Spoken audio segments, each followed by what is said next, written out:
Hello, friends. It's interesting to see that every time we think we have an handle on life, something else comes up which makes us rethink on how much we can control things.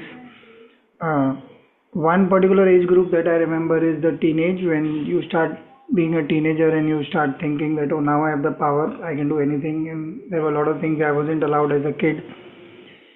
Then the other part that starts to happen is when you work for a couple of years and you are in your 25 to 30 range, and you start thinking, okay, now I know what is to be done, and now I have the power, I have some financial muscle to live out my dreams and now start approaching ambition in a new manner.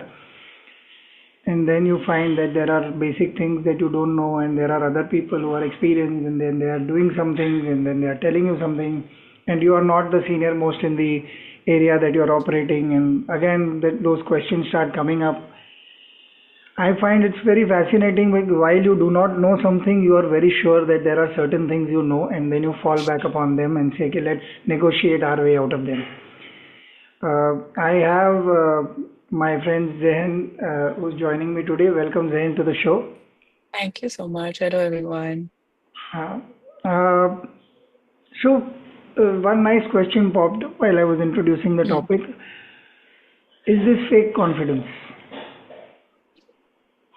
I I wouldn't call it fake confidence. I think it's confidence for how much you know because Mhm. it's limited. Your worldview is limited to what you think, and it's circumstantial confidence, I would say. Oh, wow, that's a lovely term, circumstantial confidence. Um, what does one do when the initial pangs of, oh, am I good enough, arise in this scenario? Because you, out of college, you do some work, you got a idea of what you want to do, and you're moving forward, and suddenly things happen, and you are no longer sure where you stand. The very first uh, part of being unsure, what happens? Can you describe a bit of that?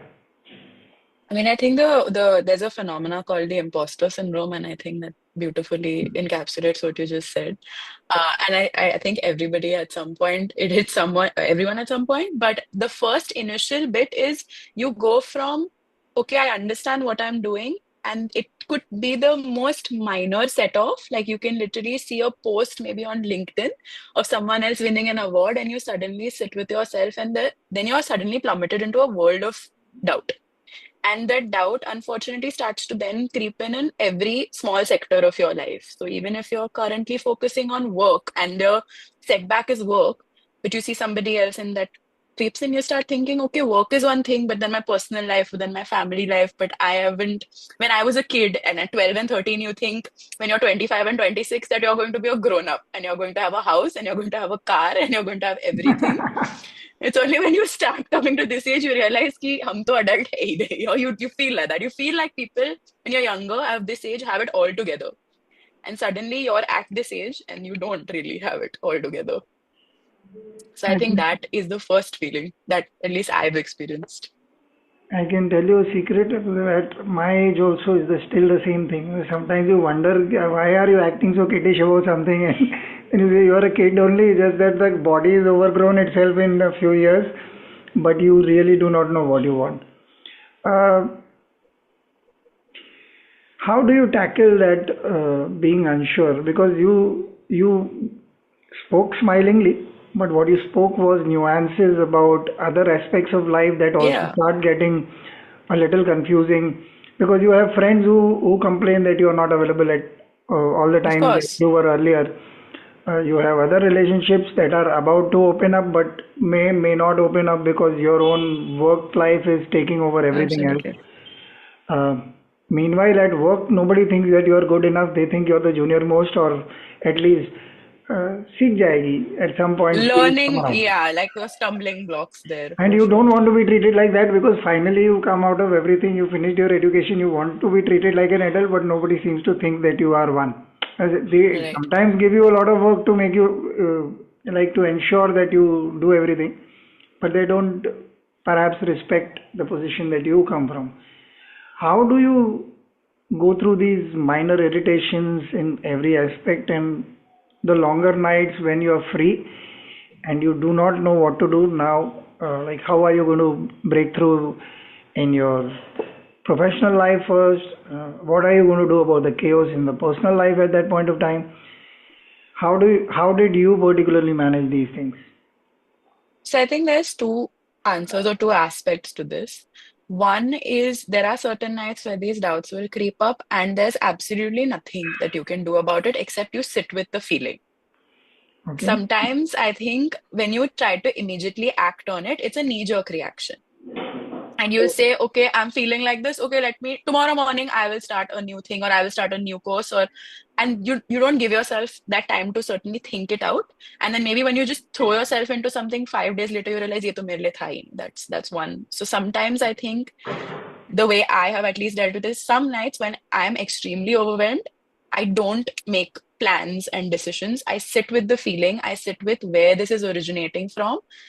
And the second step of it is to see how much of this I can actually control. Now, if, for example, professionally, if I get this feeling of not being enough, I sit with it in two ways. One is how can I obviously improve? Like how can I get to a level that maybe my peer is at, or how can I upskill myself? And then I will start looking for whether there's a course involved, whether there is, go and bug somebody else at work about, I don't understand this. Can you explain this to True. me? Asking more questions. One way of doing is that. And the second is there are certain things like, for example, in your personal life, they're not in my control. There are just circumstances happening. So there is either I push myself and try to fix something that's not in my hands because personal life, I mean, it involves other people and their decisions about life, and they are also going through similar phases. So that you just sort of hold on to, however difficult it may feel at that point. As human beings, I think we're used to wanting to control everything. And at this age, especially, the world seems like I can do anything. Everything is possible. I can handle control anything. I'll make my way through anything. So there's a lot of, with that comes a lot of urge to want to control, plan, lay it out, have a answer for everything. Sometimes it just isn't one. Enough to be okay with that. Okay. So is there so has there been any time where you completely broken down saying कि यार ये तो माने impossible task है ये सारी चीजें एक साथ कैसे हो सकती हैं? And if that has happened to you, uh, does this help, this confidence that, oh, we can change things? It definitely has happened, and it's happened more than once. Um, it helps to a certain extent. Like there is a certain limit to which you can talk to yourself and say, there is a lot left in life, at this time I have a lot left. I'll manage it. But then there are times where you honestly feel like this is the end of it, and I have messed up something that's irreparable. So now I would say again, Okay. depends on the circumstance. You have used a very loaded term there. Uh, okay, I won't go into the details of what that was, but I want to go into the details of what the emotional state is Yeah, yeah, when you know that there is something that you can't yeah. resolve. How do you accept something as deep as that? It's just work, mental work on it every day. The initial bit is hard.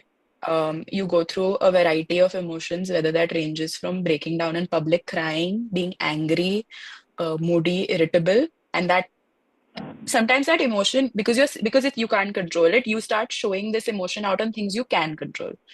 So, like yelling at your friend for something that they've really done, or getting irritated at a work email which doesn't make sense. So there is that aspect to it.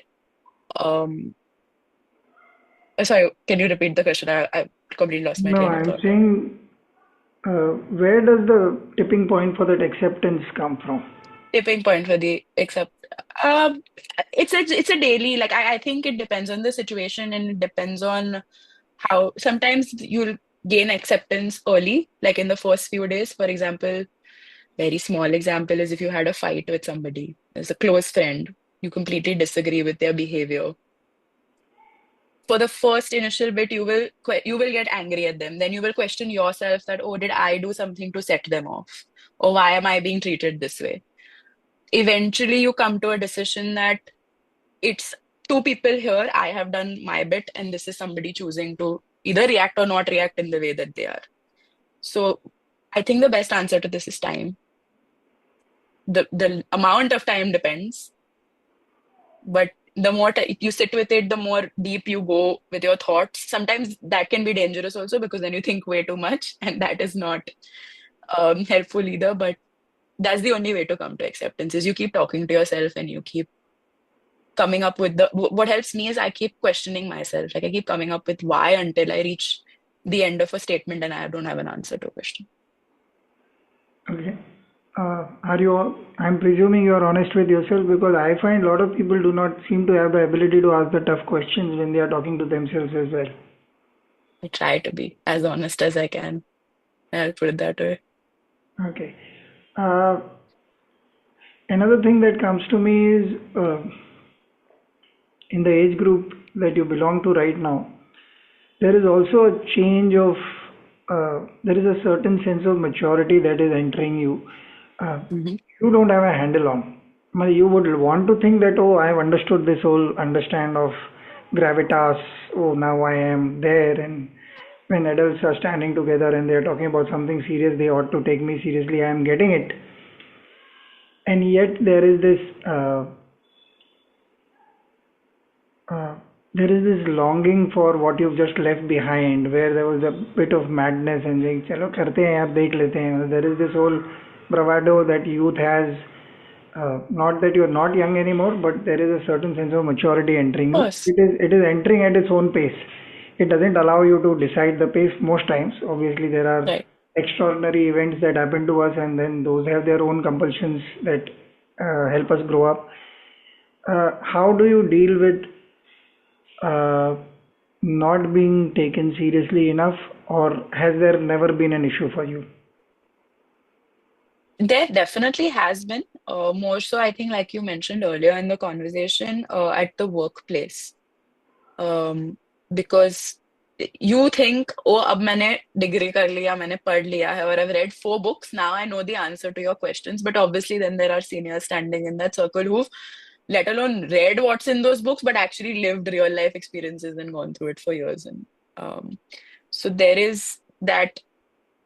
It's a it's like a stumbling point when you're talking in a circle and suddenly someone says something and you really don't understand because you just haven't reached that level in your life or you haven't spent that amount of time. You just, I think, just keep quiet and take it. And it's like the more you fall, the more you learn. So that's the point where you will fall and say, okay, matlab, I thought I knew this, but I really don't. So let me just shut up and listen to what this person has to say because they definitely can teach me a lot more. So Okay. I think that's where I come from. Okay, contrary to this, there's another thing that I think, I have a nephew who's in the almost the same age group that you are. Uh, Been there, seen the world a lot more than I have in terms of countries and experience. I find there is a certain amount of brashness that I see in him that I really like, because Okay. I think that's also useful in, uh, I think, upsetting the status quo as it is and trying to change and do something new with the same things that are available to you. Hmm. And I find it's very interesting. Have you had experiences like those where you actually bulldoze your way and say, no, let's try this, and doesn't matter if we fail, but let me. So, can you give us an example also? Absolutely. I think the right term for that would be disruption, causing disruption. Absolutely. And yeah, that is the confidence that I said at this age. Uh, sim at work again, I am one of the younger, the youngest, I think, in the office, and Okay. I do have more responsibility considering I'm part of the management in the business area. So there are sometimes a simple way of my seniors have done things a certain way or certain systems that they used to pen and paper systems for the last 20 years. And if you go with I have designed a new system or I have an Excel sheet or let's use something as simple as even a WhatsApp to, get this done. It's all you don't understand. It has to go pen and paper. It has to be emails. So sometimes there was such a situation at work where I mean, I've been very lucky to have people who really accept in my disruptions, when I go and give an idea, they really take it and they say, she's young, maybe she's got a perspective on this that we don't know. But there have been times where I will do it and I will show, look, this is what I've done, this is the reaction, does this work? And then get on with it. So I think that is the way to do it. Sometimes you, like I mentioned earlier, you listen and you say, okay, I'm younger and I'll take it, and whatever you're saying, I'll learn from that. But sometimes if you're so sure that that you can bring about change and you see the gap that is happening in a very diplomatic way, if you can show your metal, essentially, is show what you're saying makes sense and it's not just words, then I think it's a good way to Uh, say. why does it have to be diplomatic? This is just a provocative question. I'm just that kind of a person. I like not to rock the boat. There are some people who are very upfront and they don't really care about upsetting people or being loud about their differences. I'm someone who, if it is in my control, I will try to keep the seas as calm as possible. It's just a personal outlook. Uh, so within this very nuanced look at truth, where does truth stand in all of this? Give me an example of what you're trying to ask. Uh, so we have a group of friends. We keep talking about. So there was this one uncle that was our neighbor. We do a social project, and this uncle was a next door neighbor. Very, Mm-hmm. very, very irritating. But we liked him because he had no filters. He would say Right. insane things. One, you cannot imagine that somebody can talk like this, but he would get away with it because we liked the part that there were no filters to him. Now that is a truth that is most people will get offended or whatever. We like that. Right. ठीक है नहीं पसंद है मगर वो बंदा जो सोचता है वही बोल देता है. And in your case, you said that you like to be diplomatic. I Yeah. want to go to the nth part of your mind Mm-hmm. where you choose to be diplomatic and why so. And does it also mean that you will withhold the truth even if it needs to be said so that you do not hurt the other person? Or what would your way of going about it be? I think it depends on the situation and how I assess it. So there are certain situations where I try to be as truthful as possible and I stick to it. There are certain cases where me speaking my truth. So there's a difference between the universal truth and my truth. So it's me, if I take the assumption of my truth in a certain situation, I will assess if speaking my truth is actually going to affect the situation or not. Either it's an opinion I'm giving, right?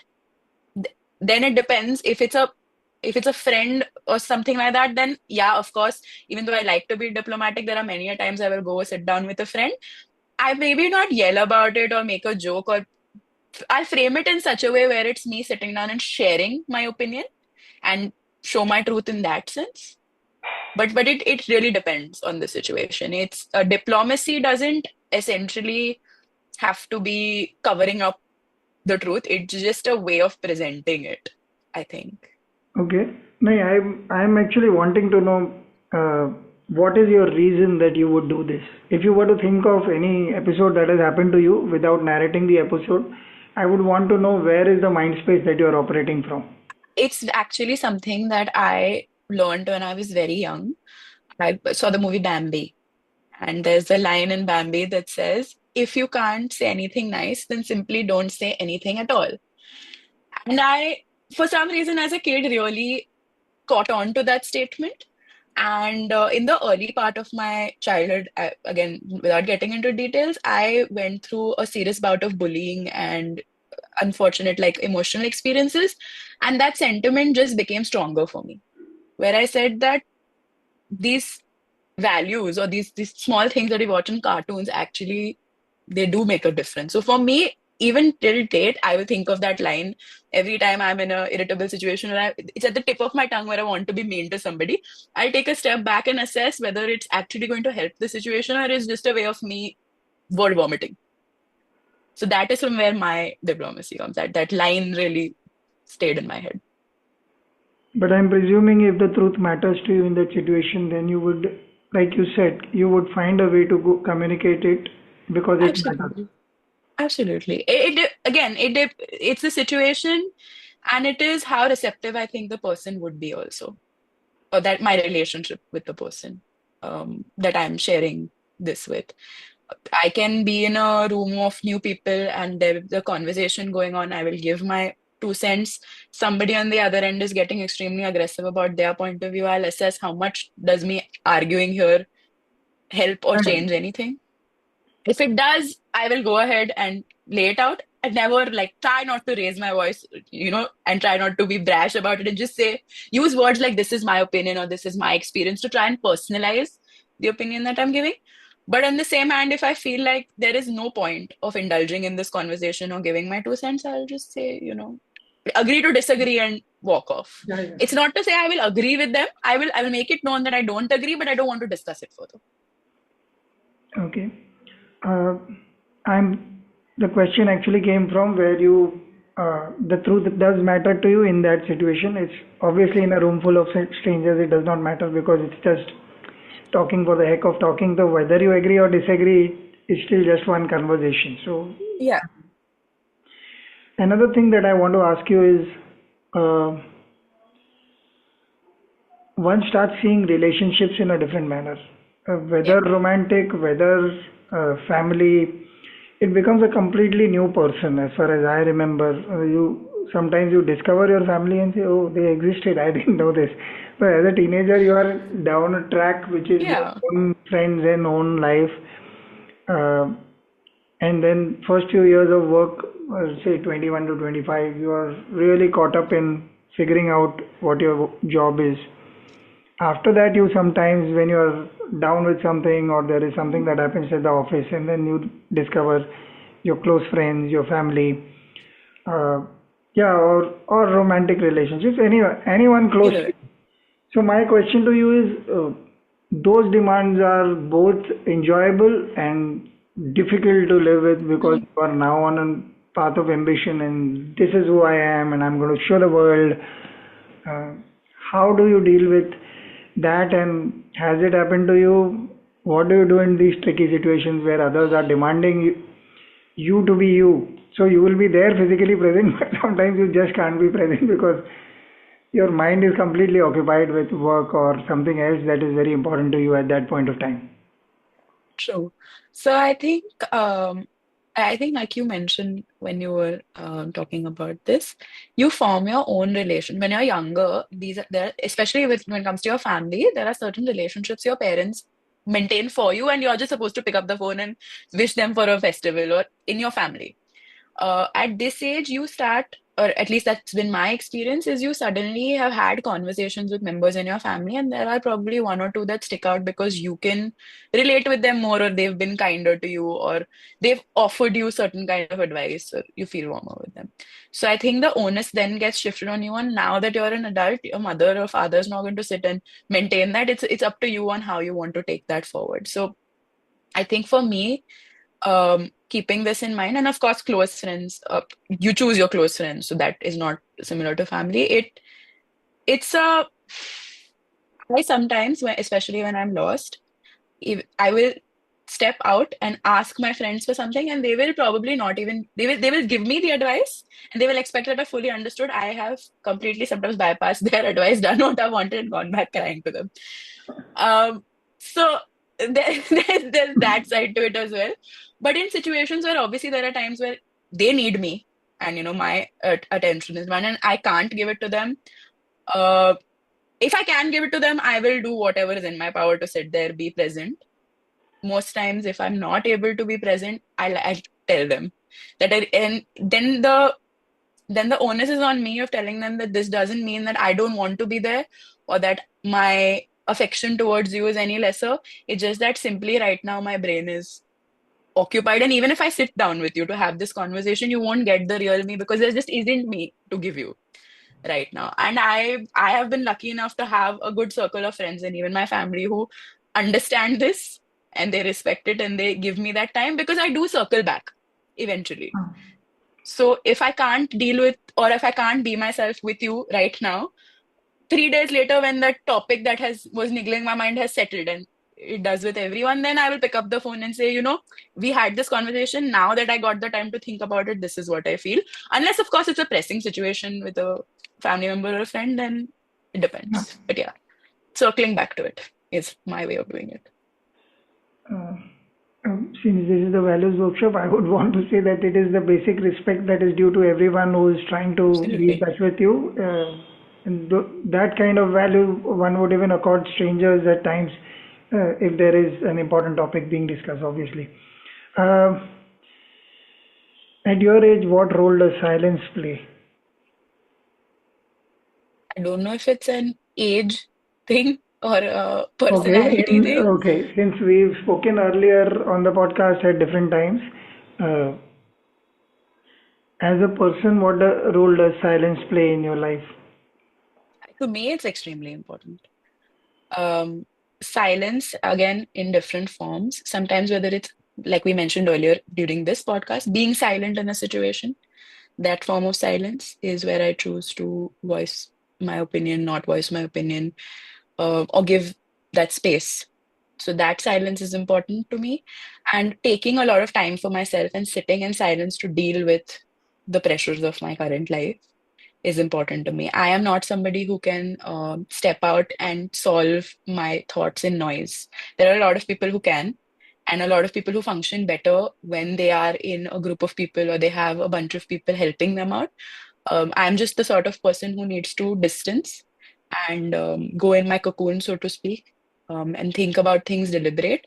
The negative part about doing this is sometimes I get too silent and I really can go in like a hole of not reaching out to my people. So that is this. But for me, silence in all of these aspects plays a huge role. It's something I think about every day on how much I can be with myself, how much I can choose to be silent, even if if I'm in a crowded situation, silence at work, to Okay, learn. there are two questions there. The first question is, uh, are you thoughtless when you're silent? Definitely not. It's a struggle. I've tried. I've gone to my meditation trainings, and the first thing that they teach you is empty your mind. And I think that anybody who can actually do that and be honest about the fact that they don't have a single thought, I find it extremely impressive. I haven't been able to do it till now. Okay, with my limited experience, I think that's a dumb phrase. You don't empty your mind. Your mind is full till the time the mind would be empty at some point of time, obviously. Yeah, Uh, for now, my understanding is that you allow them to be where they are, but you don't engage with them as strongly or as vehemently as you would I want. agree with that. I agree with that. I think it's about engagement. That's what I said. I can't understand the concept of not having a thought. I've never There is. had that. You will, if you have a practice that you're dedicated to, you will get there. There are moments when you may have uh, nothing to think about anything. There are times, but those are in my case, they are very rare. But they happen I like a haven't had split experience second with or that. something like that. The other part that I wanted to know was you mentioned that there are times when you go too silent and you don't reach out to your Yep. uh, people. That is not a worry in my head at all because I think too much is made out of other people helping you with where your mind is. You can only help your mind, and everything else is, unless you've thought of it yourself, you don't really own it, is my thinking, most times. That is true that there has to be intrinsic motivation to put anything into action. But I meant it more in terms of sometimes when you're silent and you're left alone with your own thoughts for too long, things that may not be that heavy seem heavier. So sometimes when you speak to a certain friends or people, they help lighten the load or something that you think is extremely difficult. They show you a new way that you probably on your own haven't thought about. That is more Okay. the side I was coming from. Okay. Uh, has there been a time where there is a good side to being silent for too long? Yeah, many situations as such where in some the opposite of someone's opinion helping me and lightening the load is someone's opinion actually making it heavier. So there are many situations in which if it's a situation I know I have to solve, it is my burden to bear or it is my problem to seek. I will be silent and not mention it because irrespective then your opinion or your help is just making it worse. Or sometimes it's okay. I'll give you a very basic example here. I'm at that age now where societally women should start looking to get married. Okay, this is what I've heard. I come from Punjabi family. I am Yeah. completely since I turned 22, 23, this is all I've heard. Now that I'm 26, it's only gotten stronger. Because I am not in that phase of my life, but I have many friends who now are, whether they've organically met someone or met someone to family. Now it's become a thing where if I discuss with them, oh, on today's day, yeah, I see my friends getting married. I also feel like even if it's something as simple as me sharing that bit, it becomes like them giving me an opinion of, nahi mil jayega, but you're not doing this, you're not doing it. Then becomes them pointing out what you're not doing right. And sometimes that's not what you're looking for at all. Like you're not looking for advice, you're just looking to share that this is, how I'm feeling. Or I had a conversation with a family member and it was not about my professional achievements, even though I'm doing so much that it was only focused on shadi kab kar rahi hai. So sometimes it's some in that sense, then I choose to be silent and not share those thoughts that even though I know I would like to probably share with my friends and say, oh, this is how I'm feeling today or feeling low, or this is a conversation that affected me, because it's just pressure, even from that end, even though they think they're being helpful, but it's just because they can't relate. So that's an example where sometimes being silent just helps yourself process Okay. something better. Uh, so I'll bell the cat a bit. Uh, how does loneliness feature in your life at this point of time? Sheerly because now I want to bring two aspects to it. One Hmm. is obviously the question by itself is complete, but there's also the aspect of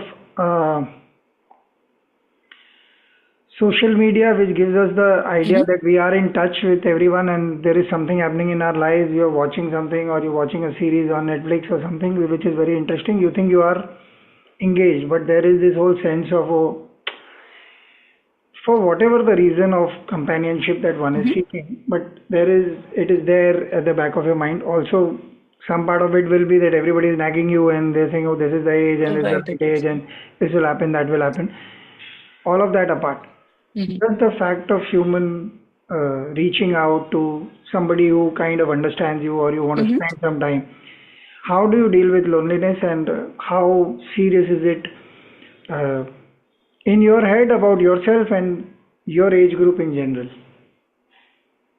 I think actually because then, and again, this is personal experience, is that sometimes social media makes the loneliness worse. While there is a inherent understanding of you're constantly in touch with people, and I can reach out to a friend that's even sitting in the US by a click of a button or in 2 seconds. There is also the aspect of people now on social media go out of their way to make relationships that or friendships even that they are in seem like a bigger deal than they are, and you sitting on your end sometimes look at this like if you see a post of your friends hanging out, for example, you think, oh, but we're the same age, we have the same work, demands. Why am I not able to have this fun with somebody? Or that it's become sometimes, I think, in my age group, or hanging out has to be so documented and put online that really aids to like the loneliness, because sometimes in your life you just don't have the time to like sit with somebody, or you don't have the time to hang out with your friends, or you want to be at a party but you can't be because you're in a work meeting, and that is currently, you have to attend because you're at that position. So I think it has made that feeling of isolation is a rather Long term, strong word, but aloneness, let us call it aloneness. loneliness alone, being by yourself, a little tougher because there's a lot of comparison. It simply just leaves a lot of place for jealousy, comparison in a way, even though you may not mean for it to seep in. And I think at my age group, there's a in different aspects, loneliness is one of the biggest challenges we face. Whether it is like in my case, probably if I say that I'm one of the younger people in my company, there's simply being alone of I don't have anybody my age to speak about my struggles to, right? Or if it's my friends, they're in different fields, so there's a certain level of understanding. So there is that form of loneliness. There is a form of if you found a romantic partner or not. Again, like you mentioned, there's a societal aspect to it where you in your head you're told, okay, this is the time. So if you haven't done it, it feels like a tick True. box you haven't checked. There's that aspect to it. But there's also, oh, I've had a tough day, I want to talk to somebody. If I Yes, had yes. somebody, I could. My friends are busy in their own lives. I can't essentially always trouble them because they have their own things going. If I had my own person, it would be great. Yeah. So it I think it does play a big role in different ways. It depends how one perceives loneliness. This is my take on it. Is it a dark space at times? It can be because then this is one of those things that you can't control sometimes, Of course. right? So no matter how much you plan what you do, there's a dark space of what if this feeling never goes away? What if this feeling worsens over time? What if I never meet somebody or never have, anybody to share this in my life? What if I go through this alone and it gets worse? So that can be quite a tunnel, actually. Yeah, I think Have you gone down that rabbit hole? I have. That's why I can speak about Okay, it no, no, no. candidly. I have a deeper question there. Yeah, So, yeah. do you like yourself there? Like while you are in the middle of the deepest part, Mm-hmm. who are you? I Interesting question. Let me see how I can phrase this. Yeah, I want you to imagine you are in that space right now because now you are not. Yeah, You're talking. of course. So you will have to imagine a time when you were, and at the worst, who are you? I mean, of course, these are all negative emotions. So it leaves a lot of insecurity about yourself, right? So in that moment, you you doubt everything that you've done so far in your life, or the kind of person you are, the kind of friend you've been, the kind of daughter you've been. You start, at least with me, start to doubt everything, and then it's like a spiral reaction. I don't essentially like how low I can pull myself in those moments where I can disregard probably everything that I would normally be proud of myself about and only focus on lack. So it can get that bad. Then Hmm. there's self-talk and self-motivation to So kind of what get is out it of that it. you tell yourself to come back? I need that one point where you are at your lowest. What is the first thing you will tell yourself? It's a discussion I had with a therapist actually, and there was a concept, and it was very There are interesting. no charges on the values workshop. No, no, no. It was very interesting topic that she Please. broached. It was every human being comes from, and in their own space, comes from lack and abundance of something. Usually, as people, we focus in these, especially these dark moments, on the lack.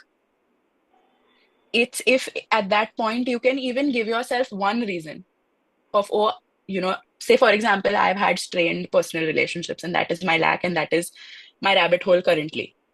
But if I can remind myself that while this seems as deep, I also have that one friend that I've made in form of abundance.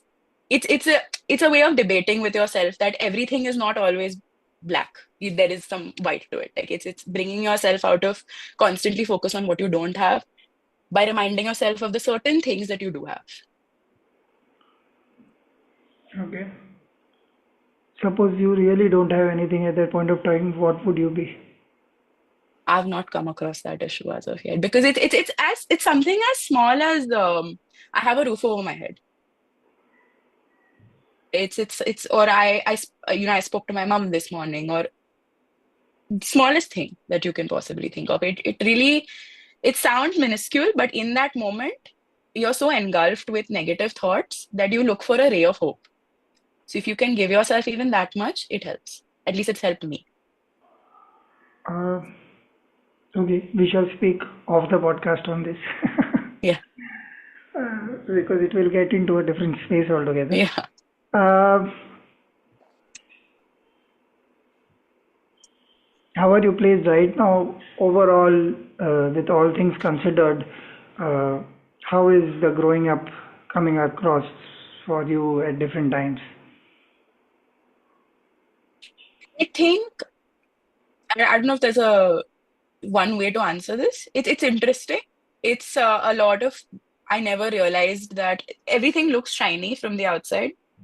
Oh, you have a lot of freedom, or you have a lot of, like you're earning your own money, or you have that, you make your own decisions. It looks very shiny, but when you're actually making it, or when you actually have to be responsible, or when you actually have to think about the money that's coming in, your expenses, and even budgeting, something as simple as that, you realize why.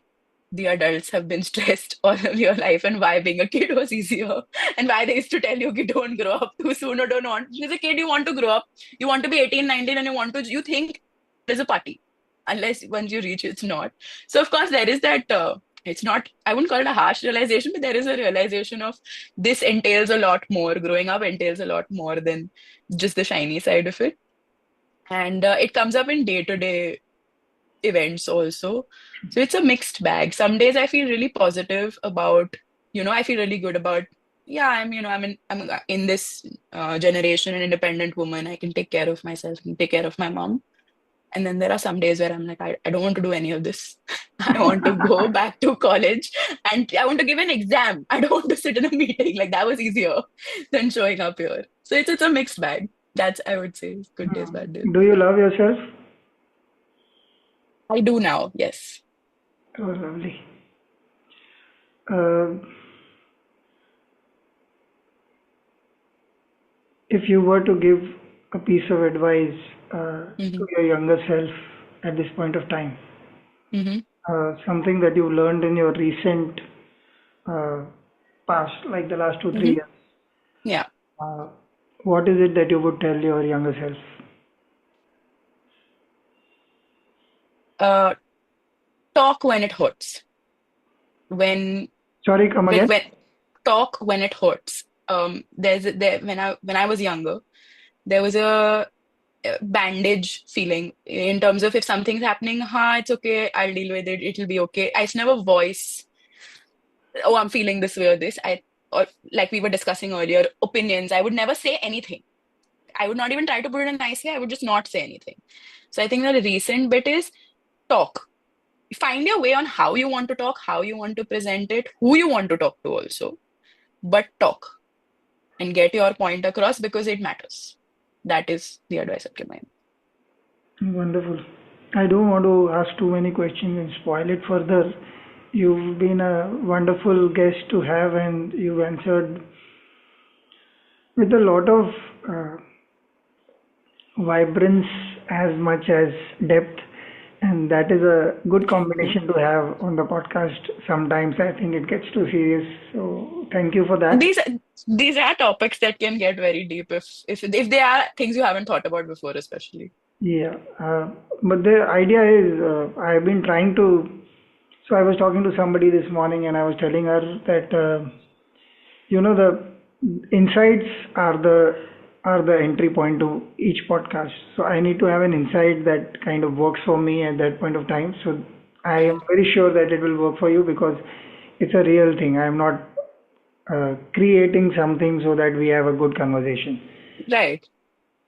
But I told her, I said, still, words are words and living is living.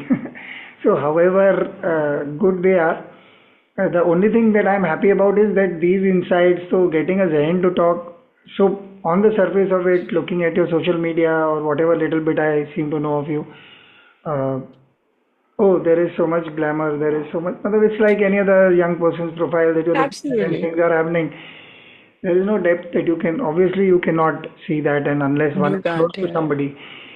But I find that there are so many Zehns out there who would want to hear this voice and say, "Okay, okay, I've gone through this. I know this trouble. I know the dark space. I know the loneliness." Yeah. Because that doesn't get spoken of. Unless they are closed rooms with therapists and other people Absolutely not. or close friends. And I find it is unfair to so many because we are consuming a lot of it. So, Absolutely. from YouTube, from Insta, from everywhere. So might as well talk about something that is worthy and help somebody if possible. At best, that's what can happen. Absolutely. I'm sure. Even if So one person can hear this and, feel supported, I think it's yeah, the job I well think, done. and this is timeless as a conversation. I am saying every 26-year-old at some point is going to feel some of it at some point, 100%. Yeah. and that is the beauty of it. And sometimes it is not only your age, like you said, there are so many things that are ageless and timeless. So there are people Absolutely. who will just pick up and they may be going through a bad time and they will just listen and say, yeah, man, if she can do it, I can do it as well. And that is good enough, 100%. I guess. Thank you so Yeah, much. absolutely. Thank you so much for having me. Thank you.